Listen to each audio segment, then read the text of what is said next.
I'm Olivia, 34 years old, a captain in the United States Army. I'm standing frozen in the middle of a parking lot at Fort Liberty, my eyes glued to my phone screen. Through my Ring camera, I see my 38-year-old unemployed brother kneeling on my front porch, jamming a screwdriver into my front door lock. He pries my security bolt loose, replacing it with a cheap brass lock he just bought at Home Depot. Standing right behind him, my father is supervising with his arms crossed, while my mother carries a tub of children's toys through the gap in the door. They are breaking into the house I bought with hazard pay earned in a combat zone, all because he just got divorced and they decided a single woman has no right to keep 3 bedrooms. They are stealing my property under the guise of family love. Let me know which state you are listening from, hit the like button, and subscribe if you have ever had your freedom crushed by your own flesh and blood just because you were the only self-reliant child in the house. The blade of my heavy-duty scraper bit into the bathroom wall with a screech that set my teeth on edge. I leaned my weight into it, my calloused palms pressing against the handle as another flake of outdated, seafoam green paint fluttered to the tile floor. It was late August on Maple Lane, and my rare day of leave was being spent in a battle against mildew and decades of neglect. The air inside my Cape Cod house was thick with the smell of old dampness and my own sweat, but it felt like victory. Every inch of this 3-bedroom sanctuary belonged to me. I had signed for it with the same steady hand that led an engineer company through the dust of Iraq. The vibration started on the lid of the toilet. My phone danced across the porcelain, the screen illuminating the dim room with a single word that made my stomach tighten. Mom. I didn't pick it up. I kept scraping. I knew the rhythm of Donna Duncan's calls. They always started with a sigh that sounded like it cost her the last of her oxygen. But the buzzing didn't stop. It was persistent, like a low-altitude drone circling a target. Finally, I dropped the scraper, wiped the sweat from my forehead with the back of my hand, and hit the speakerphone button. Olivia? Donna's voice drifted through the small speaker, thin and shaky. Are you there, honey? I've been calling and calling. I suppose you're too busy with your big military career to check on your poor mother. I'm working on the house, Mom, I said, my voice dry and stripped of emotion. What's the situation? She let out one of those long, theatrical sighs. It's Kyle. Heather took the kids and left him. She took everything, Olivia. The house, the furniture, even the lawnmower. Your brother is devastated. He's been sleeping on our sofa for 3 nights, and your father's back is just screaming from the strain of it all. I leaned against the sink, staring at the deep gouge I'd just made in the drywall. Kyle was 38. He had spent his life failing upward, fueled by my parents' retirement fund. That's unfortunate, I replied, keeping my defensive line intact. But I don't see how that involves my renovation schedule. Olivia, don't be cold, she whined, and I could practically see her dabbing at her dry eyes with a monogrammed handkerchief. He needs a place to have Emma and Liam on the weekends. He needs to show the court he has a stable home. And you? Well, you're just one person in that big house. You're living in 3 bedrooms all by yourself, honey. It's such a waste. The air in the bathroom suddenly felt thin. A waste, I repeated. The word tasted like copper in my mouth. We've already talked it over, Donna continued, her voice gaining a sickening rhythmic sweetness. We'll bring his things over on Saturday morning. You can move your office into the small guest room, and Kyle can take the master suite. It'll be just like when you were kids. Family helping family. She wasn't asking. This was a requisition order for my life. In her mind, my 8 years of service, the deployments, and the $44,000 I'd scraped together for this down payment didn't make this my home. It made it a spare resource for her favorite child. No, I said. The syllable was a tactical strike, short and lethal. The silence on the other end was absolute for exactly 3 seconds. Then, the sobbing began. The high-pitched, practiced wail of a professional martyr. How can you be so selfish? She shrieked through the tears. After everything we did for you, we let you go off to that army school. We never stood in your way. You didn't pay for it either, Mom, I countered, my grip tightening on the edge of the vanity. Suddenly, the phone crackled. A man's voice, deep and distorted by anger, barked into the line. It was Gerald, my father. "Olivia, you listen to me and you listen good," he growled. "I didn't raise a daughter to be a hoarder. Your brother is in crisis. You have more than you need and you're going to share it. This isn't a debate. We are family, and in this family, we look out for our own. You'll have the keys ready by 10 o'clock Saturday morning, or I'll come over there and handle it myself." He spoke to me like I was a private in basic training, forgetting that I outranked his outdated sense of authority. He was using his patriarch status like a blunt instrument, trying to crush my boundaries into the dirt. "The answer is no, Dad," I said, my voice dropping to a dangerous low frequency. "This house is my property. Do not bring Kyle here." I didn't wait for the retort. My thumb slammed onto the red end call icon with enough force to crack the glass. The screen went black, a dark mirror reflecting my own sweating, furious face. I stood there in the silence of my Cape Cod, the only sound being the rhythmic, mechanical hum of the air conditioner. I looked down at the scraper in my hand. My knuckles were white. The home front had just become a war zone. My family hadn't called to celebrate my new home. They had called to scout the terrain for an invasion. As I tossed the phone onto the floor, the internal sirens in my mind, the ones honed by years of threat assessment, started to scream. This wasn't over. A tactical retreat wasn't in Gerald Duncan's vocabulary, and Kyle had never met a boundary he couldn't manipulate his way through. The silence in the house didn't feel like peace anymore. It felt like the heavy, suffocating stillness that happens right before an ambush. I picked up the scraper and went back to the wall. I needed to finish this room. I needed to reinforce my perimeter. Because I knew, with the certainty of a soldier staring at a cloud of dust on the horizon, that they were coming. And they weren't coming to visit. They were coming to take. After the call ended, I stayed on the cold tile of my bathroom floor, my back pressed against the tub. The silence of the house was so heavy it felt like it was trying to crush my lungs. I looked at my hands. They were rough, scarred, and stained with the gray dust of old drywall. These were the hands of a woman who had spent 8 years building a life out of grit and discipline because I learned early on that nobody was coming to build it for me.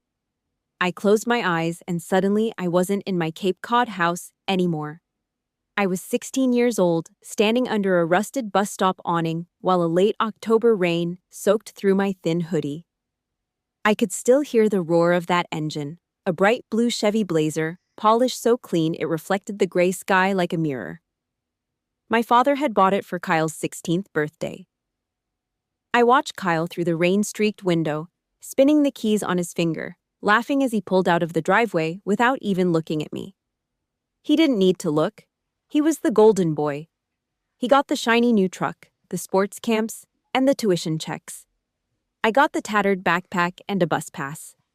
When I had asked my father why Kyle got a car and I didn't even get a ride to school, he didn't look up from his newspaper. He just gave me a quick pat on the shoulder and said, "You're a survivor, Olivia. You don't need the help like your brother does." It wasn't a compliment. It was a life sentence. It was his way of saying, "Since you can handle the pain, we're going to give you more of it." That pattern became the map of my life. When Kyle flunked out of his first semester at the state university, my parents wrote a check for a security deposit on an apartment he couldn't afford, telling him he just needed a fresh start. When I showed them my enlistment papers for the Army, my father just nodded and said, "Good. You'll do well in a fight." He didn't ask if I was scared. He didn't offer a dime for a plane ticket back home for the holidays. He just assumed I would survive. I remembered one night in Iraq, 3 years ago. The heat was a physical weight, thick with the smell of burnt rubber and jet fuel. I was sitting in the dirt behind a barrier, using a pair of tweezers to pull jagged thorns out of my blistered, swollen feet. Above me, flares ricked across the black sky, lighting up the desert in ghostly greens and whites. My bones ached with a fatigue that no amount of sleep could fix. That same night, Kyle was back home, lying on that sagging floral sofa in my parents' living room. He had just quit his 6th job in 2 years. Something about a toxic manager who expected him to actually show up on time. My mother had spent an hour on the phone with him, nodding in sympathy, telling him the world just didn't understand his sensitive soul, while she handed him a cold beer and a hot plate of pot roast. While he was being coddled for his failures, I was hoarding my hazard pay like it was my only lifeline. Every cent of that blood money earned in the dust, and the danger went into an account I never touched. I skipped the trips to the PX, I didn't buy the latest gadgets, and I lived on MREs and grit. I was building a fortress, dollar by dollar. When the day finally came to sign that contract for this house, $220,000, my hand was steady. I didn't have a cosigner.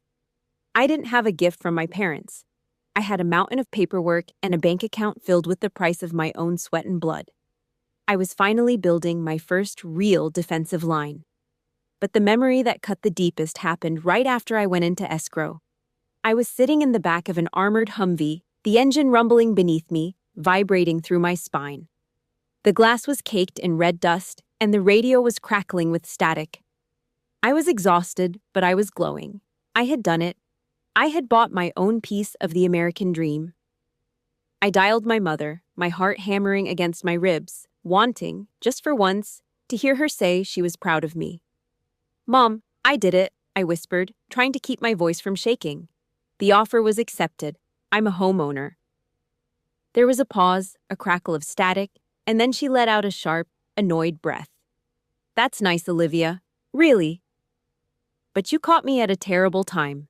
Kyle and Heather are in the middle of another screaming match, and I think he's going to move back in here. My nerves are absolutely shot. I just don't know how I'm going to manage all this drama." The smile died on my face before it even reached my eyes. The red dust on the windshield seemed to blur. She didn't ask about the neighborhood. She didn't ask about the interest rate. She didn't even ask if I was happy. My greatest life achievement was brushed aside in 3 seconds because Kyle had hit another bump in the road he had paved with his own laziness. I lowered the phone to my lap, staring out at the desert, realizing that in their eyes, I wasn't a daughter. I was just a background character in the Kyle Duncan show. I stood up now, walking over to the small wooden desk in my guest room. I opened the top drawer and pulled out the manila folder. I slid the deed to the house out and ran my fingers over my name. Olivia Duncan. This piece of paper was more than a legal document. It was the only reward I had ever received for 8 years of sacrifice. It was my prize for being the one who survived. I know many of you listening have been the strong one in your family, the one who never asked for help and was rewarded with more burdens. If you've ever felt invisible while someone else was given the world on a silver platter, please hit that like button to let me know you're here. Support this story by subscribing and drop a comment with the word invisible if you've ever had a major achievement ignored by the people who were supposed to love you most. Your engagement helps me reach others who are fighting these same silent battles. I tucked the deed back into the folder. My family thought they could just walk in and take what I had built.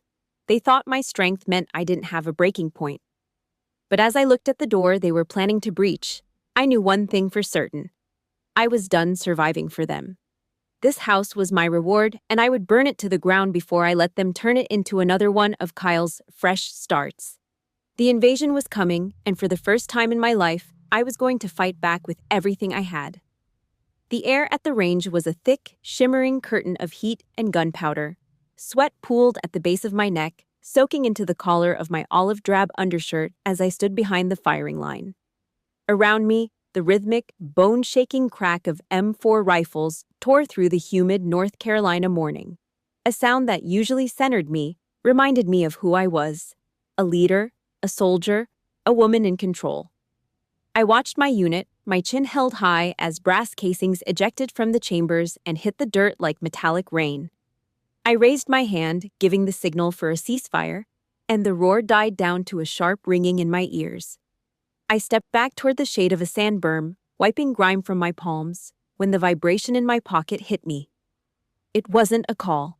It was a rhythmic, insistent pulse. I pulled out my phone, the screen already slick with my sweat. A notification from my Ring camera was glowing against the glass. Motion detected at front door. My thumb hovered over the screen, my heart kicking against my ribs. I tapped the app. The video feed was crystal clear, high-definition betrayal in the palm of my hand. There he was, Kyle. My 38-year-old brother, wearing a stained baseball cap and a pair of jeans he'd probably bought with our parents' grocery money. He was standing on my porch on Maple Lane, looking over his shoulder toward the street with the twitchy, guilty energy of a stray dog. He reached into his pocket and pulled out a small glinting object, a brass key. My breath caught in my throat. I recognized that key instantly. 3 months ago, when I closed on this house, I had given a spare set to my parents. I told them specifically, and I remember the weight of my words, that this key was for emergencies only. I told them it was for the day they received a knock on their door from a man in a dress uniform telling them I was killed in action or missing in action. It was a key intended for my death, a final fail-safe for a soldier who had no one else to trust. And there he was, using it to invade my life while I was still drawing breath. I watched, frozen, as the deadbolt slid back with a hollow clack. Kyle pushed the door open and stepped into my foyer. The camera switched to the interior hallway. I saw him walk through my living room, his boots tracking grit onto the rug I had saved for 6 months to buy. He didn't look like a man in need. He looked like a predator scouting new territory. He walked into the kitchen and turned on the faucet, watching the water run for a few seconds as if testing the utility of his new acquisition. But it was what he did next that turned my blood to ice. He walked toward the back of the house, toward my master bedroom. He stood in the doorway, legs braced wide, and pulled out his own phone. He began to record. He panned the camera slowly, capturing my bed, my dresser, the framed photos of my unit on the nightstand. He was checking the square footage. He was measuring my life, my privacy, and the literal sweat and blood I had traded for those 4 walls. He was taking an inventory of his next heist. The video lasted exactly 12 minutes before he finally let himself out, locking the door behind him as if he hadn't just committed a soul-crushing violation. By the time the sun began to dip below the horizon, I was sitting on the trunk of my car in the gravel lot of the barracks. The air had cooled, but the fire in my chest was white-hot. I dialed my mother's number. "Olivia? Honey, is everything okay?" Donna's voice was airy, practically whistling with feigned innocence. "Why was Kyle in my house today, Mom?" I didn't greet her. My voice was a razor blade, cold and sharp. There was a pause, a tiny gasp, and then the sound of her tongue clicking against the roof of her mouth. "Oh goodness, you saw that?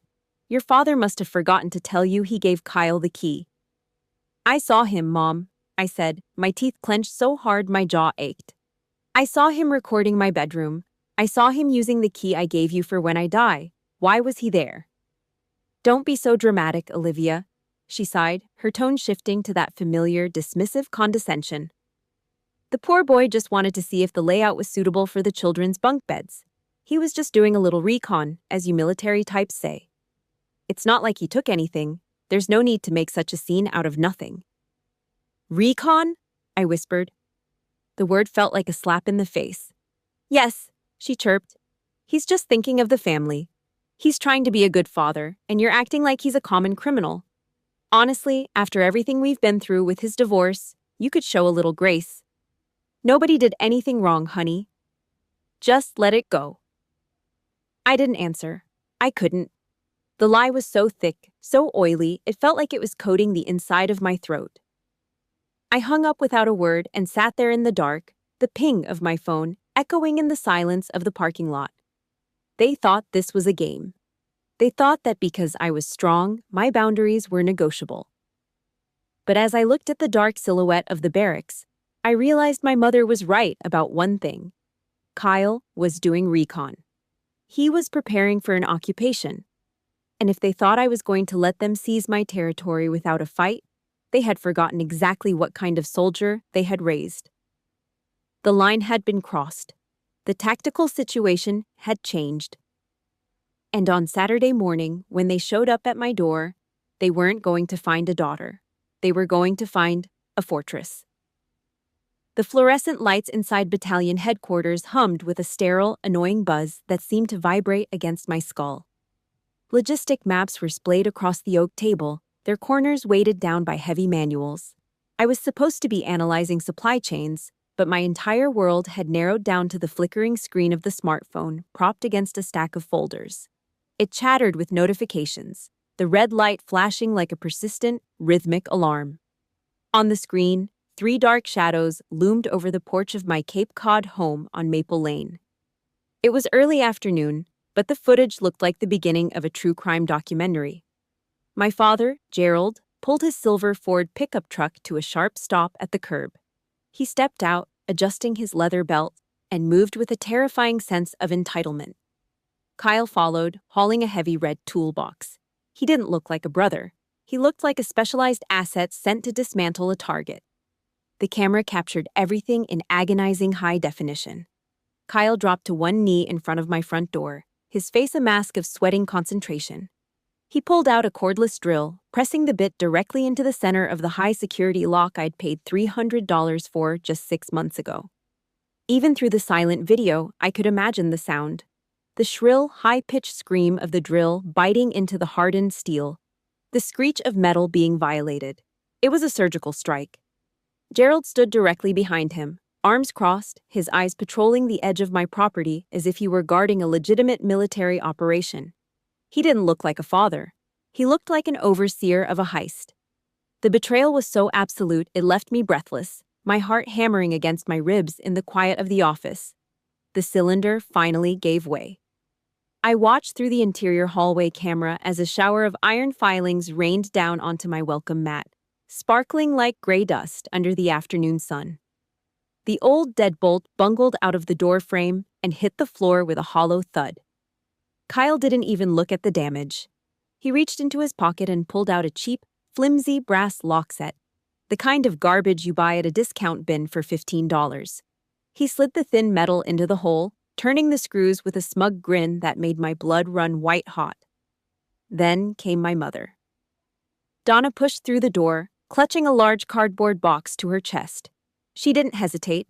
She walked directly into the second bedroom, the room I had planned to turn into a library, and began to unpack the occupation markers. She pulled out a ragged stuffed bear with one missing ear and a pair of tiny, bright yellow rubber rain boots. She didn't just place them, she arranged them with a sick, motherly precision in the center of the floor. She was using the innocence of my niece and nephew to whitewash a crime. She was turning my home into a nursery of theft, using children as human shields to ensure I couldn't fight back without looking like a monster. I sat there in the silence of the headquarters, watching them walk through my kitchen, opening my cabinets, and touching my things as if I were already dead.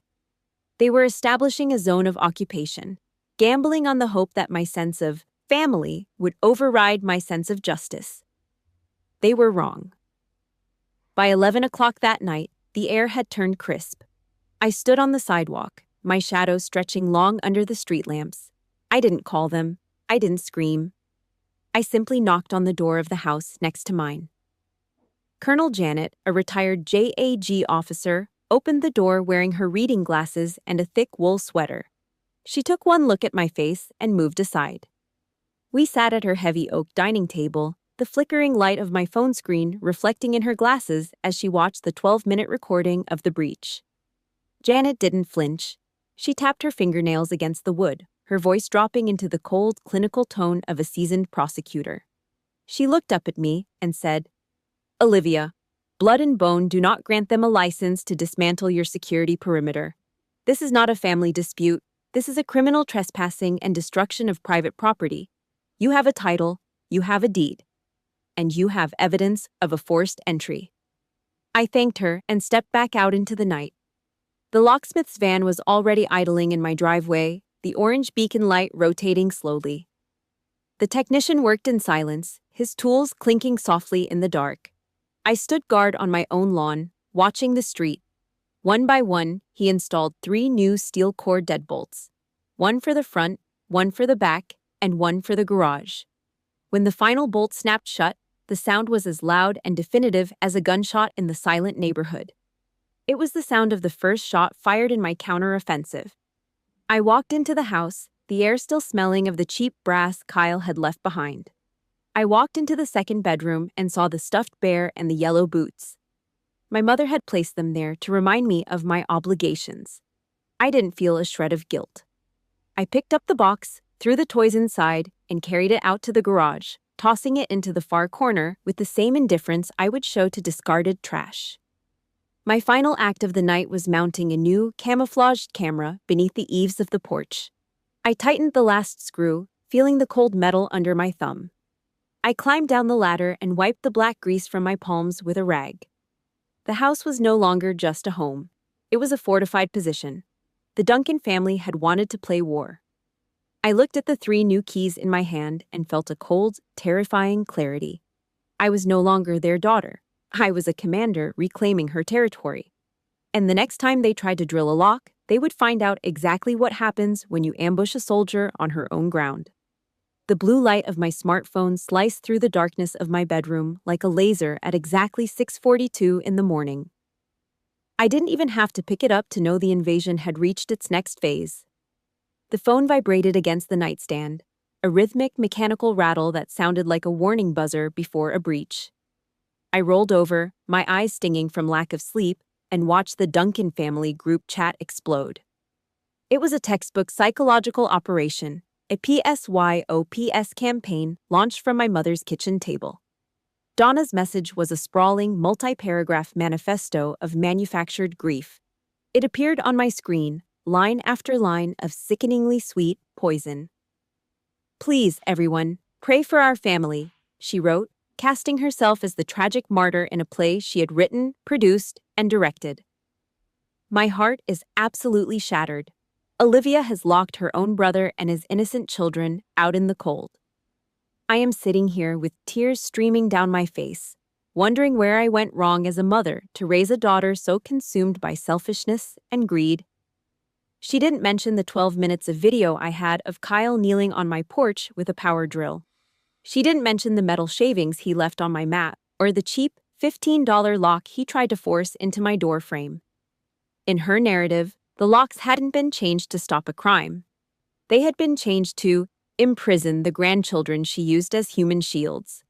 The flying monkeys, the relatives she kept in her orbit with gossip and guilt, didn't take long to start circling. My phone began to ping with the frequency of incoming suppressive fire. Aunt Linda was the first to pull the trigger. "Olivia, we are so disappointed in you." Her message read, flickering in the toxic blue glow. "Money in that house have clearly changed you. You've let those stripes on your shoulder make you forget the blood in your veins." Then came Uncle Steve, the man who hadn't called me once during my 2 deployments. "3 bedrooms, Olivia. You're hoarding 3 bedrooms while your brother sleeps on a sofa. It's un-American to be that greedy with your own kin." Then, the private message from Kyle slid across the top of my screen. It was shorter, stripped of the flowery drama Donna used, but it was far more dangerous in its arrogance. "Give it a rest, Liv," he typed. "It's just a house. You didn't even need the money to buy it. The army practically gave it to you. I need a place for Emma and Liam. Don't make me do this the hard way." Just a house. The words felt like a physical blow. He was dismissing 8 years of my life, the thousands of hours of sweat, the sand-clogged lungs, and the $44,000 of hazard pay I'd saved while he was busy failing at life. He was trying to gaslight me into believing that my survival was a debt I owed to his incompetence. I sat in the dark, the silence of my Cape Cod sanctuary feeling fragile and under siege. My pulse was steady, but my jaw was clamped tight. I followed the first rule of engagement: radio silence. I didn't type a single character in response. I didn't defend myself, I didn't explain, and I didn't scream. Instead, I moved my thumb with the cold precision of a technician.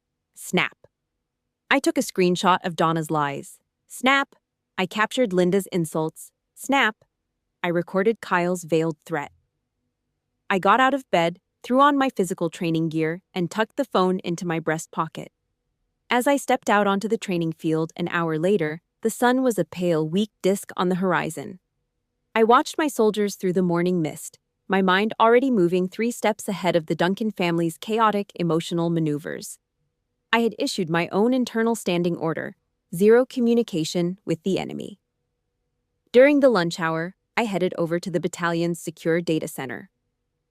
Chief Warrant Officer 3. Rob was already waiting for me, his fingers dancing across a backlit mechanical keyboard that clicked and clacked like a high-speed telegraph. He didn't ask questions. He just nodded as I handed him my phone and a secure cable. "I need these encrypted and backed up, Rob," I said, my voice as flat as a report. "The ring footage from the breach, the group chat logs, and the private messages. All of it." Rob leaned into the screen, the data streams reflecting in his pupils. He dragged and dropped the files, the 12 minutes of Kyle's reconnaissance, and every single word of the family's digital assault, into a heavy-duty encryption software. The progress bar crawled across the monitor. Then, he slid a steel-cased USB drive across the laminate desk toward me. "One physical copy for your safe, one for the cloud, and one for your lawyer," Rob said, his voice quiet but firm. He looked up at me, a grim smile touching his lips. "They can't delete the truth now, Captain. You've got the receipts for their war." I gripped the cold metal of the drive in my palm, feeling a surge of icy clarity. I walked back out to my car, the gravel crunching under my boots. As I opened the door, one last notification appeared on my screen. It was a text from my mother, but the tone had shifted. The tears were gone. "Fine," the message read. "If you want to play the soldier, we'll play by your rules. The U-Haul is already rented. We will be there at 9 o'clock Saturday morning to move Kyle in. Don't bother locking the door again. We are coming." It was the ultimatum. The transition from digital bickering to a physical invasion. I tossed the phone onto the passenger seat and started the engine. They thought their U-Haul was a white flag I'd be forced to accept. They were wrong. On Saturday morning, they weren't going to find a broken daughter waiting to surrender. They were going to find a commander who had already fortified the high ground. 9:02 on a Saturday morning in North Carolina is usually a time for the peaceful drone of lawnmowers and the smell of freshly brewed coffee. But on this particular morning, the silence of Maple Lane was shattered by the rhythmic, heavy-duty groan of a large diesel engine. I stood behind the darkened blinds of my living room, my pulse steady, watching as a 14-foot orange and white U-Haul truck rumbled toward my curb. Its massive tires bit into the asphalt, coming to a halt that sent a subtle vibration through my floorboards. Right behind it, like a tailing unit in a hostile convoy, was my father's silver Ford pickup truck. The late summer heat was already shimmering off the pavement, a thick, humid haze that made the bright colors of the rental truck look like a neon warning sign. Kyle jumped out of the driver's side, his face looking pale and sickly in the harsh morning light. He moved to the rear of the vehicle, throwing the rolling door open with a metallic crash that echoed down the entire street. Inside, I saw a pathetic, cluttered mess of stained mattresses, half-taped cardboard boxes, and a cheap microwave. He wasn't just visiting, he was planning to occupy my territory today. My father, Gerald, stepped out of his Ford, slamming the door with a finality that made my teeth ache. He stood on my lawn, adjusting his heavy leather belt over his jeans, his chest puffed out like a commander inspecting a newly conquered region. He didn't look at the house with pride. He looked at it with a sense of absolute, unearned ownership. He marched toward my porch, his heavy work boots thudding against the 3 wooden steps I had spent my last rare day of leaf sanding. He stood there, jaw set, looking toward the dark windows. "Come out here, Olivia," he barked, his voice carrying clearly to the houses across the street. "Stop acting like a child. Let's get this over with."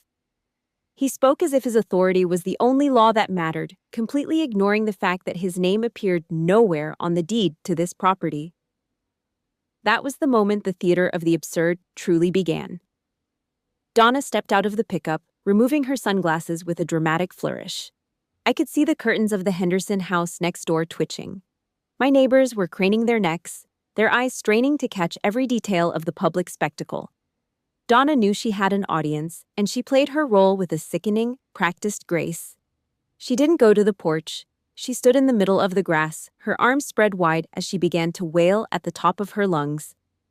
"She is all alone in there," she shrieked, her voice cracking with manufactured grief for the benefit of the neighborhood. "A 3-bedroom house. It's a waste, Olivia. A total waste. Are you really going to let your own brother sleep in his truck while you sit in all this empty space? How can you be so cold?" The word waste hit me like a physical hammer blow, a total denial of my value as an independent woman who had earned every square inch of this sanctuary. I took a slow, deep breath, centering myself in the quiet hallway. I walked to the front door, the 3 steel core deadbolts I had installed just nights ago feeling cold and solid under my hand. I turned the lock. Clack. I pushed the door open and stepped out into the shimmering heat. I wasn't wearing my uniform, just a black t-shirt and jeans. But my posture was pure military discipline. I kept exactly 6 feet of tactical distance between myself and my father, a standard engagement gap that felt like a canyon. I held a steaming mug of black coffee, my fingers relaxed despite the lethal intent burning in my chest. I didn't blink. I didn't shout. I looked Gerald directly in the eye, ignoring Donna's performance on the lawn. "Dad, get off my porch," I said. My voice was quiet, but it carried the weight of a formal order. Gerald scoffed, a deep, disdainful sound, and reached into his pocket. He pulled out the cheap brass key Kyle had used to break in earlier that week, the one I had already rendered useless by replacing the entire mechanism. "I'm your father, Olivia. I don't need your permission to help my son. Now, move aside." He stepped forward, trying to use his size to intimidate me, but I didn't move an inch. "This is my land," I whispered, the words etched into the air like bayonets. "You have 60 seconds to get that truck off my curb and yourselves off my property. After that, I stop being your daughter and start being the homeowner you're trespassing against. Back away or face the consequences." The air between us grew heavy, thick with the smell of diesel and the suffocating pressure of a family trying to crush one of its own. Gerald looked at the key in his hand, then at the new gleaming steel cylinder in my door, his face twisting into a mask of confusion and mounting rage. Behind him, Donna's wails reached a new shrill crescendo, her words about family love and selfishness echoing off the siding of the neighboring houses. I stood my ground, my coffee mug steady, watching the seconds tick away on my internal clock. They thought their public show would make me fold under the weight of my own reputation. They thought they could use my neighbor's judgment to force my hand. But as I stared at the man who had bought my brother a car while I waited for the bus in the rain, I realized that I didn't care about their version of reputation anymore. I cared about my fortress. I know there are many of you listening who have felt the crushing weight of family members trying to shame you into giving up what you worked so hard to build. If you've ever had someone call your independence a waste just because you wouldn't let them leech off you, please support Olivia's stand by hitting the like button right now. Subscribe to follow this journey to justice, and I want you to comment the word boundary. If you've ever had to draw a line in the dirt against your own blood, your engagement helps ensure these stories of resilience reach the people who need them most. I watched my father's face turn a deep, mottled red as he realized the key wouldn't even fit into the new lock. The invasion was stalling, and the real battle was only just beginning. Gerald looked at me, his eyes full of a cold, patriarchal fury. And for the first time in 34 years, I wasn't afraid of him. I was simply waiting for the 60 seconds to end.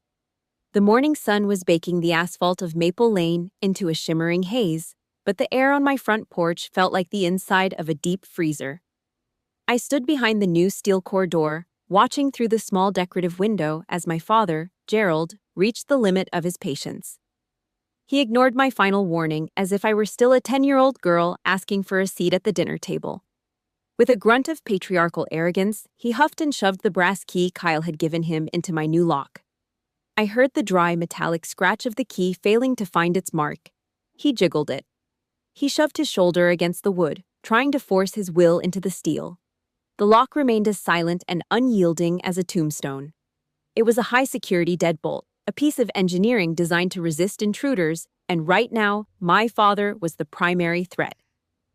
"Damn it, Olivia!" Gerald roared, his face turning a mottled, angry purple that made the white stubble on his jaw stand out like needles.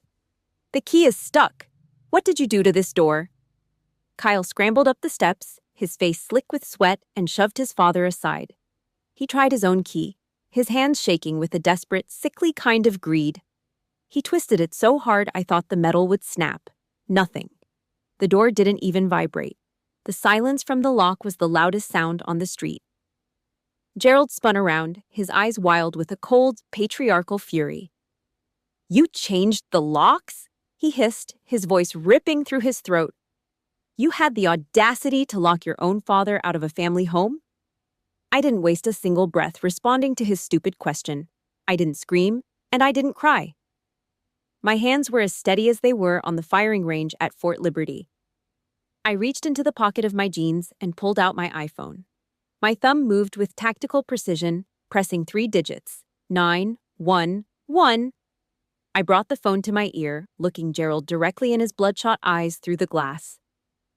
Emergency dispatch, I said, my voice flat and devoid of any daughterly affection. This is Olivia Duncan. I am at 114 Maple Lane. I have 3 intruders on my property currently attempting to force entry into my home. They have a 14-foot U-Haul truck blocking the street. I need a patrol unit for an immediate trespass removal. The color drained from Gerald's face so fast it looked like someone had pulled a plug at the base of his neck. He staggered back a step, his mouth hanging open in a silent, jagged "Oh!" Behind him, the neighborhood was beginning to wake up to the spectacle. "You're calling the cops?" Gerald gasped, his voice cracking. "On your own, father. Have you lost your mind? I raised you." It was the ultimate emotional blackmail, the same tired script he had used for 34 years to keep me in line. But today, the script was being shredded. The distant, rising wail of a siren cut through his protest. Within 90 seconds, a white and blue cruiser with its lights flashing turned the corner of Maple Lane, the sound of the siren echoing off the quiet suburban houses. That was when the Queen of Gaslight took the stage. My mother, Donna, who had been watching from the lawn, suddenly collapsed as if her bones had turned to water. She hit the grass with a muffled thud, her hands clawing at the front of her floral blouse. "Help me!" she wailed, her voice reaching a shrill, theatrical crescendo that made my skin crawl. "My heart. My own daughter is killing me. She's throwing her brother and her innocent grandchildren onto the street. She's a monster." Officer Reeves stepped out of the cruiser, his boots crunching on the gravel. He was a veteran officer, his hand resting instinctively on his duty belt as he surveyed the chaos. He looked at the screaming woman on the grass, the red-faced man on the porch, and the silent woman standing behind the locked door. The air in the neighborhood felt thick and electrified, like the static before a lightning strike. "What's the situation here?" Reeves asked, his voice low and professional. Kyle stepped forward, his voice high and frantic. "Officer, thank God you're here. This is all a big mistake. We're family. I'm moving in. My sister gave us permission, and now she's having some kind of breakdown and locking us out." Donna groaned from the grass, her eyes rolling back in her head for maximum effect. "She's sick, officer. She's ungrateful and selfish. Please, help my son get his children's things inside." I stepped out onto the porch then, my movements slow and deliberate. I didn't look at my mother's performance. I didn't look at Kyle's sweating face. I walked straight to Officer Reeves and handed him 2 things: a laminated copy of my property deed and my iPhone. "Officer," I said, my voice cutting through Donna's wails like a knife. "My name is Olivia Duncan. I am the sole owner of this property. I have never given these individuals permission to enter my home or to move in." I tapped the screen of the phone, and the 12-minute video from last week began to play. The officer watched in silence as the footage showed Kyle kneeling on this very porch, using a drill to destroy my previous lock while my father stood guard. Reeves's face hardened as he watched the digital proof of the break-in. He looked at the shiny new lock on the door, then back at the red-faced man standing there with a useless key in his hand. The family privilege Gerald had relied on his entire life evaporated in that single moment. The officer turned to my father, his voice dropping an octave into a tone that meant business. "Mr. Duncan, I don't care who you think you are in this family," Reeves said, his hand tightening on his belt. "The law sees a homeowner and 3 individuals committing a felony break-in and trespassing. This video is all the evidence I need." He pointed a gloved finger at the U-Haul truck idling at the curb. "You have exactly 1 minute to get that truck off this street and yourselves off this lawn," Reeves growled, his eyes locking onto Gerald's pale, bloodless face. "If that engine is still running in 60 seconds, or if any of you are still standing on this grass, your hands are going into steel cuffs, and you're going to the station in the back of my car. Do I make myself clear?" The silence that followed was absolute. The theater was over. The law had arrived, and for the first time in my life, I wasn't the one who had to retreat. Gerald looked at the officer, then at me, and his mouth worked silently as he realized he was no longer the commander of my life. The fortress had held. The Sunday morning air inside the parish hall was stagnant, thick with the cloying scent of cheap floral perfume and the heavy suffocating smell of beeswax candles. It was my father's 65th birthday, a milestone that should have been marked by genuine celebration, but instead, the room was staged like a poorly acted play. 40 guests, extended family, old high school friends, and half the church congregation sat around long folding tables, picking at plates of lukewarm fried chicken and potato salad. I walked in wearing a simple navy dress, my spine as straight as if I were in full dress blues. My face was a mask of cold, tactical indifference. I could feel the temperature in the room drop the moment I crossed the threshold. Aunt Linda turned her back to me with a sharp, synchronized huff. Uncle Steve gave me a look so full of disdain it felt like a physical shove. In their eyes, I was the villain. I was the ungrateful daughter who had called the police on her own flesh and blood just for trying to help. I took a seat at the very back of the hall, my eyes scanning the perimeter. My mother, Donna, was already on the small wooden stage at the front of the room. She was wearing a soft lilac cardigan, her silver hair perfectly coiffed, looking every bit the grieving matriarch. She gripped the microphone with both hands, her knuckles white. She didn't wait for the cake to be cut. She didn't wait for the toasts. She wanted her pound of flesh now, while the audience was still captive. I just wanted to say a few words about Gerald, Donna began, her voice trembling with a rehearsed, melodic sorrow. It's been a hard year for our family. We've faced so much. And it breaks my heart to say that the deepest wounds have come from within our own house. We only wanted to help Kyle. We only wanted to keep our grandchildren off the street. But instead we were met with steel locks and the sirens of police cars. I pray every night that my daughter finds her way back to the values we raised her with. I pray she remembers that family is a gift, not a burden to be discarded. She let out a soft, choked sob into the microphone, a sound that echoed off the high rafters of the hall. The room was silent, the kind of heavy, judgmental silence that is meant to bury a person alive. That was when I pushed my chair back. The screech of the metal legs against the polished tile floor was a jagged, violent sound that cut through Donna's performance like a serrated blade. Every head in the room snapped toward me. I didn't rush. I walked down the center aisle, the rhythmic thud of my heels sounding like a drumbeat. I reached the stage and stepped up onto the platform. Donna tried to pull the microphone away, her eyes wide with a sudden, flickering panic, but I was faster. I took the mic from her hand, my grip like iron. My mother is right about one thing, I said, my voice projected with the authority of a commanding officer. This family has a problem with the truth.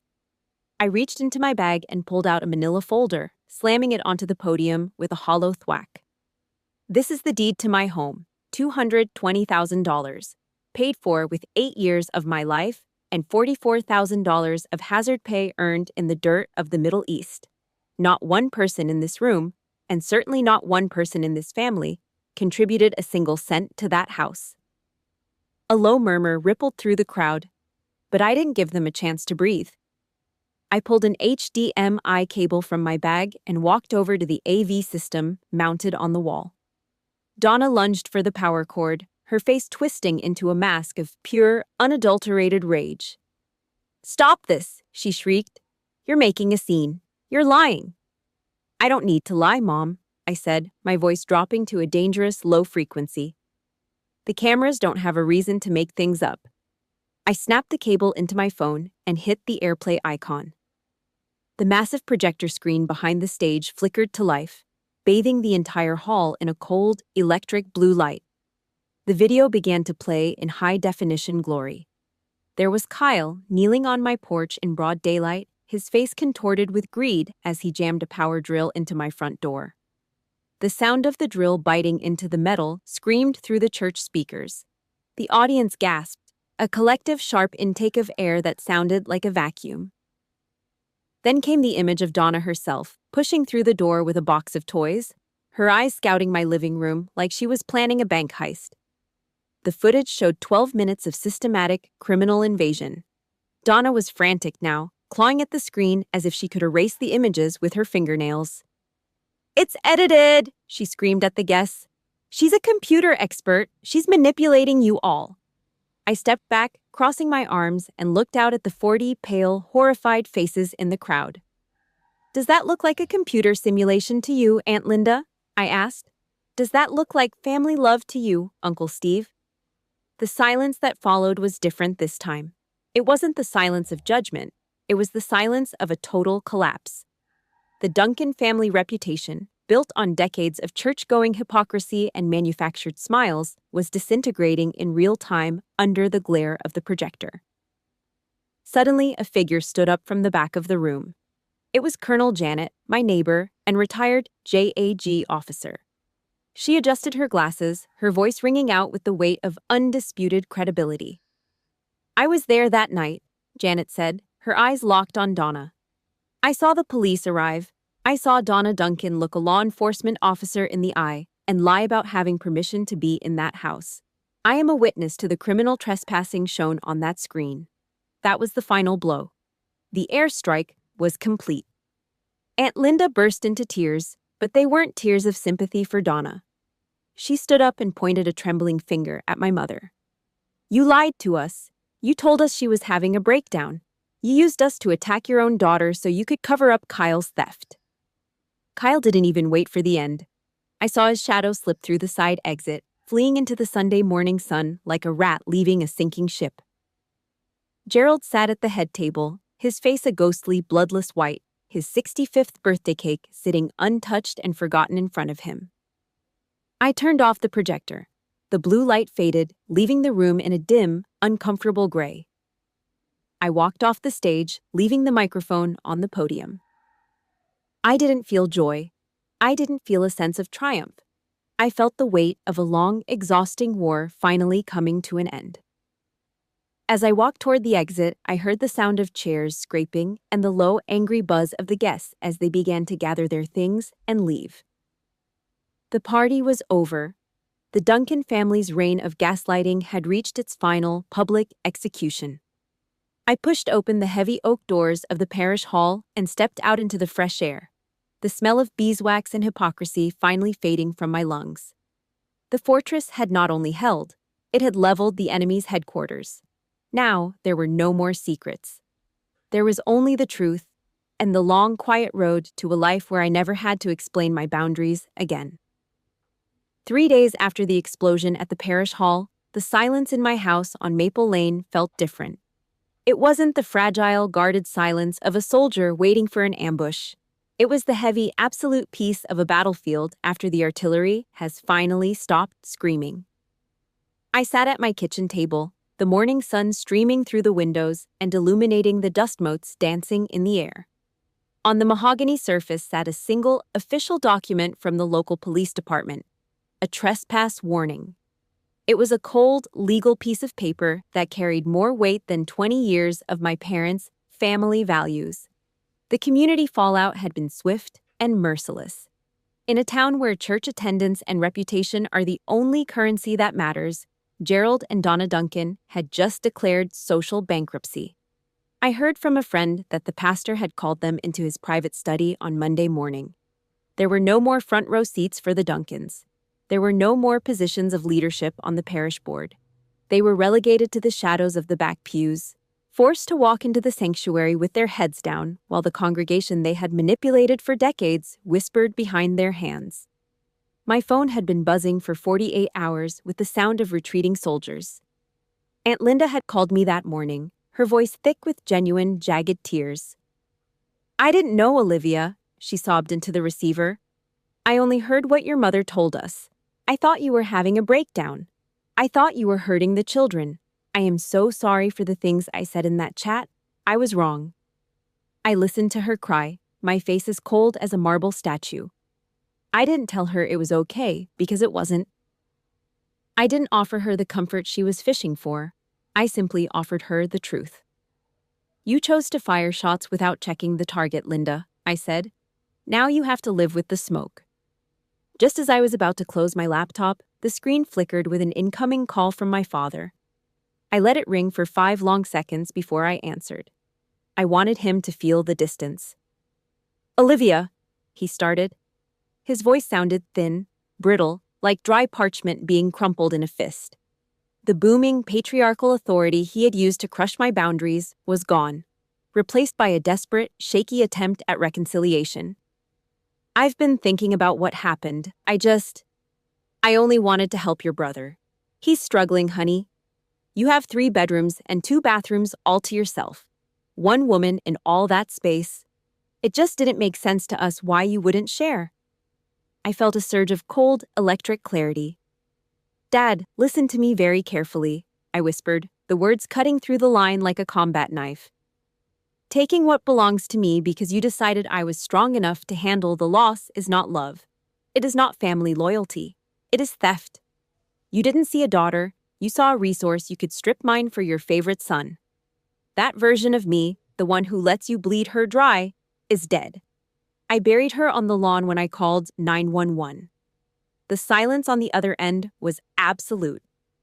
I hung up before he could respond with another 3-bedroom excuse. I didn't need to hear it. The most satisfying report came from the front lines of Kyle's new life. Without the fortress of my home to retreat to, and with our parents' bank accounts finally running dry from legal fees and shame, the leech had no choice but to find a host of his own. He had been forced to sign a lease on a cramped, damp studio apartment on the wrong side of town, a place that smelled of stale cigarettes and regret. For the first time in 38 years, Kyle Duncan was forced to wake up before the sun. I saw a photo of him a few days later, his hands shoved into a pair of stiff, grease-stained work gloves. He was working as a junior mechanic at a local garage, his fingernails permanently edged with black oil and his back aching from a 10-hour shift. He was finally learning the price of $1, and he was learning it the hard way. I opened a new email draft on my laptop. It was time to issue the formal ROE, the Rules of Engagement. I addressed it to the entire Duncan family tree. "To whom it may concern," I typed, the keys clicking with a rhythmic, mechanical precision. "Effective immediately, the following rules are in place for all future interactions. Rule number 1. My home is my sovereign territory. Any attempt to enter or interfere with my property will be met with immediate legal and criminal prosecution. Rule number 2.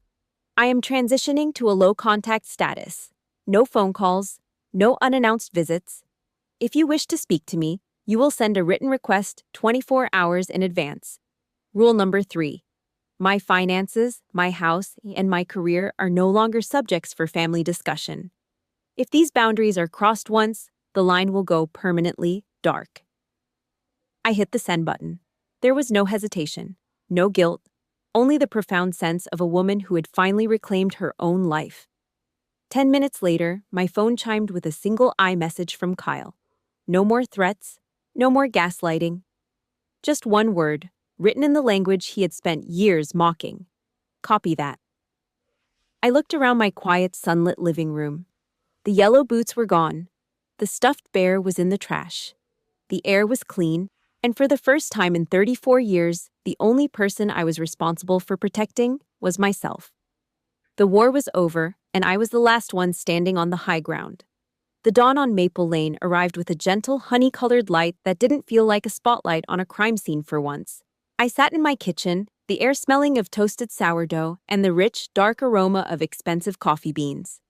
The kind I used to think were too wasteful to buy for just one person.